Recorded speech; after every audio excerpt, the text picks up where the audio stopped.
Welcome back to the Tech 45 open source series where we discuss how you can use modern technologies to improve your everyday life. Last week we went through mobile security level A, and the main highlights from last week's episode are, make sure that you don't connect to untrusted networks, usually Wi-Fi networks.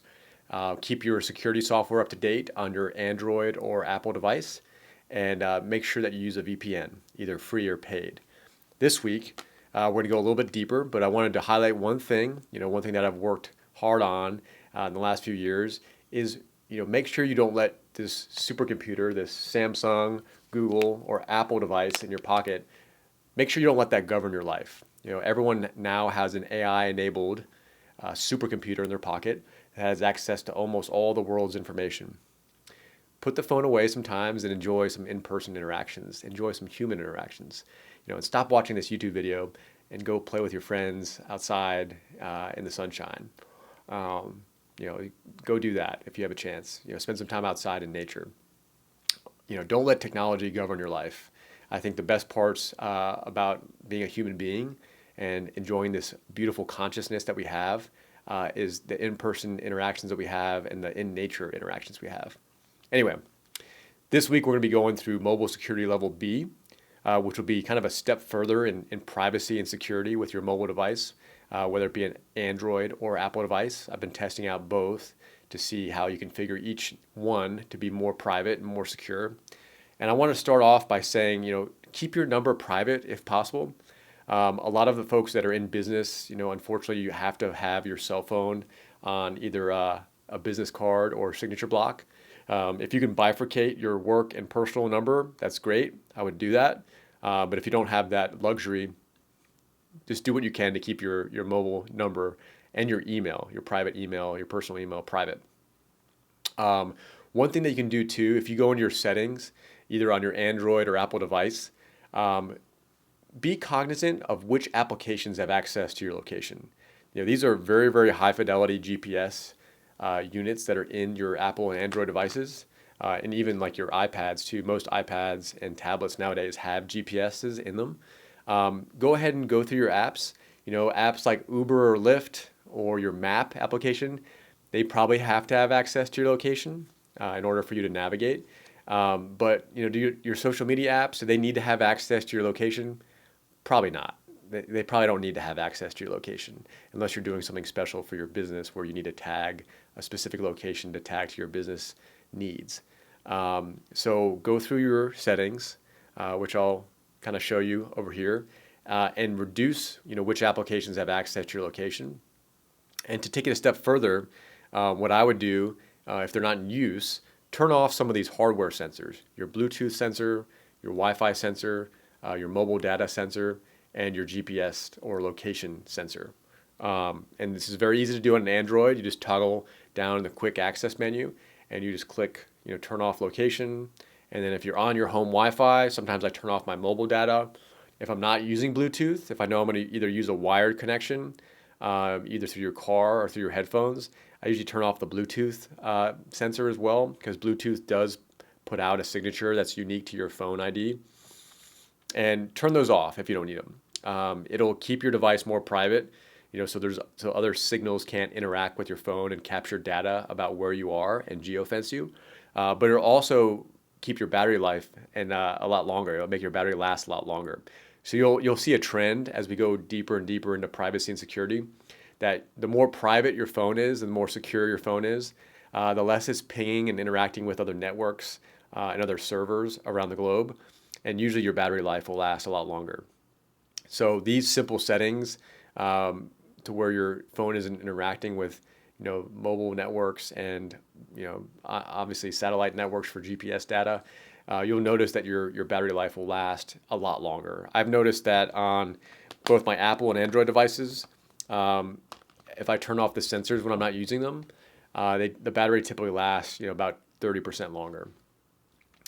Another thing you can do is upgrade to a paid email client. What most people don't quite understand is if you use a free email client, like Gmail, Yahoo, Hotmail, for those that still use it, if you have a free email client, you are the product. The email client is going to advertise to you, based on what they know about you. and they're going to likely sell your data when they can legally, depending on what country you're in. So if you're not paying for something that you're using as an application or an email client, you are the product. I hate to say that, but you are. So once you upgrade to a paid email client like Proton Mail or some of these other paid email clients where either have a secure domain or a personal domain to you or your business, you are no longer the product. You're paying for the service, and there's going to be security features built in and privacy features built in. Another thing I would highly recommend is looking at a paid password client. There's some good free ones like Google and LastPass have some free options, but I would highly recommend looking at a paid email client and password client that are encrypted. Always make sure you use strong passwords that have both capital and lowercase letters, as well as numbers and symbols. Make it something that's not directly tied to any of your personal information. And I would make it as long as you can. Some people like to use phrases as well to be more secure. And then they used to like to do other numbers and symbols in the middle of the word. But I would highly recommend you do that. Another thing too to be wary of, we talked a little bit about finances in the last episode, but ways to keep your credit card information safe is to not give it to vendors. And the way you can do that is you can use a payment intermediary like PayPal, Samsung Pay, GPay, or Apple Pay, and they give the vendor a temporary credit card number, so they facilitate the payment interaction, and then they charge you, the customer, and use your credit card information. So you are relying on Samsung, Google, or Apple to keep your credit card safe from them getting hacked, but they have a lot more security features in place than most typical vendors in a small or medium-sized business have. So I would always use some sort of payment intermediary. And there's some other ones too that we'll go into next week. But just from one that is native to your phone, I would definitely recommend using some sort of payment intermediary, so you're not giving vendors your direct credit card number that could potentially get scraped, and they can steal your credit card number and banking information. One thing too that a lot of us notice all the time is getting spam emails, text messages, phone calls. Use a spam blocker on your phone to try to prevent these from even getting to you. Most of the major email clients have really good spam filters. Google comes to mind. They have really good spam filters. But there's also phone carriers, mobile carriers, and there's some apps native to Android and Apple devices that will block spam text messages and phone calls as well. So I would highly recommend you look at those and try to keep those spam calls, texts, and emails off your phone. Be ruthless about blocking them and reporting them as spam, so that way you don't keep getting inundated with spam emails, calls, and texts. Be very suspicious about any last minute or unusual requests. I've had people pretend to be like the CEO or an executive from one of my previous employers, and they send me a text or an email saying, hey, this is Jack or this is Steven. I need you to email me this information that's sometimes either company sensitive or has some sort of bit of personal information about me. Another one too that's super common is people calling, texting, or emailing you pretending to be your bank. And these are often very convincing. They have the artwork and the pictures embedded in the email look like your bank. They have the same look and feel as the type of messaging that your bank would use. Don't fall for this. A bank will almost never, or they shouldn't, reach out to you requesting information from you. They shouldn't call you asking you for your phone password, credit card number, social security number, address. Banks are not supposed to call and ask for that information.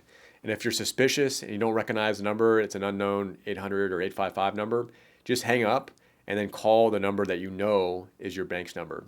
Another thing you can do too is save your bank's number in your phone as a contact. That way you can verify that when it comes up, it is your bank. But I would even be suspicious of that too, because there's ways to trick the system on that as well. So those are kind of like the major next steps that you can do, either free or just paying a small amount of money either per month or annually. Would highly recommend you also upgrade to a paid VPN client. It usually has some additional features like ad blockers and malware blockers that prevent unauthorized access to your phone and some of the digital signatures that are associated with your phone. So that's kind of it in a nutshell. These are small steps you can take to really increase your mobile security, which is going to be ever more important in the day of AI. Now would-be hackers or people that are have malintent, we'll be able to create algorithms using AI and natural language processors, and they'll basically be able to spin up code or malware without even knowing much about computer science. And they'll be able to create attacks using bots that are AI enabled. So I think now it's ever more important in this AI arms race, if you will, to make sure that you keep your phone, your personal data, and your financial data safe. Feel free to drop any questions below. Next week we'll go to mobile security level C, which will be much more secure. We'll go into custom operating systems that you can download on Android phones. We'll go into some of the open source, map data that you can use if you want to get away from some of the maps that come native to your phone. And there's a bunch of other free open source software that you can download instead of some of the common apps that you're probably using today that have trackers, advertisements, and that sell your data.